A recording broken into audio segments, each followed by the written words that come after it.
From this show, I want to tell a story about distance, about here, about there. There, where bones were shipped to here. Here, where it all began. Perhaps it was an ordinary day. The gulls cycling, a bit of sun, a bit of sand. The water carrying the language of the wind. A harbour worker wiping sweat from his brow. A young soldier adjusting his uniform. A horse thumping its feet against the wooden deck. Someone laughing, someone coughing, someone smoking, someone saying goodbye. Someone promising to return by end of month. And all that becoming end of mouth. No word, nothing, not knowing, or perhaps up knew that this body of ships meant death to many. Right here from this shore, the sea does not remember the names. The sea remembers movement, the leaving, the crossing, the goodbyes, the distance between worlds. Far away, on a different climate and environment, my people were waking up. A woman milking cattle, a calf negotiating with her for its mother's order. Under a tree, 2 horses ready for a hunting expedition.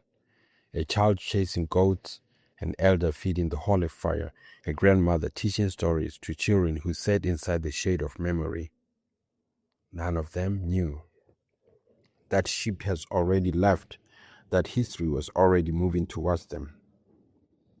It arrived first as word promising heaven, then maps, then creatures, then fences, then riffles, then laws, and finally the desert, the long walk, the long wailing, the thirsty desert, the desert that swallowed names, the desert that became a graveyard without gravestones, the desert where mothers carried children until caring became impossible, the desert where souls cracked inside dry mouths.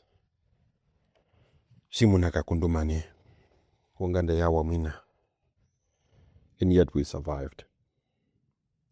Not because we were stronger than death, because Gavitundema, something always survives. Memory can be stubborn, language can be stubborn, songs can hide inside silence for generations.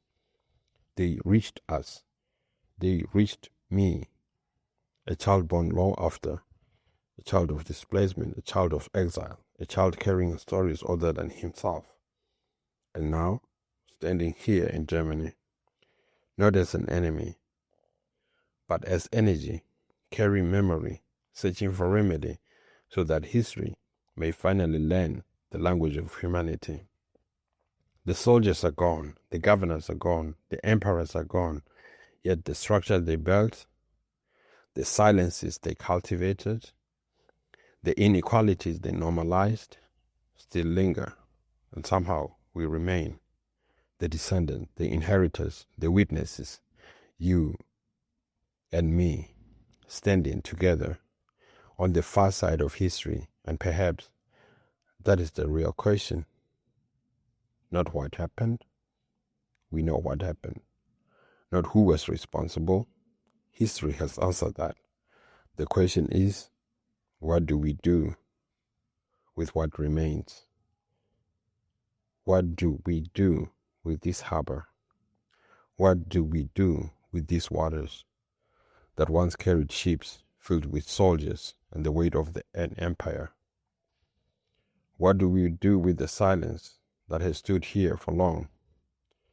Do we walk away or do we listen? Because harbors are strange places. They connect worlds. They carry departures, but also they carry arrivals. I arrive here carrying voices that cross deserts, and you arrive here carrying questions that cross generations. And perhaps, if we are brave enough, this harbor can become something else.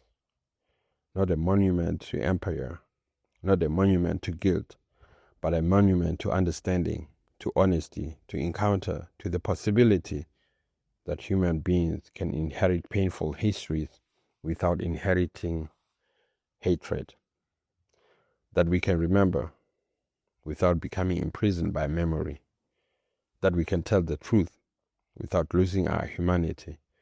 The ships left, the empire fell, the bones remain, the questions remain, and still the waters moves, still the wind moves, still history asks us to become better than what came before us. And so from this show, I send a thought across the ocean to the unnamed, to the forgotten, to the displaced, to those who never came home, and to those gathered here, young, old, German, Namibian, und alles dazwischen. May we learn that remembrance is not about the past, just about the future. Prince Kamaazengi Marenga.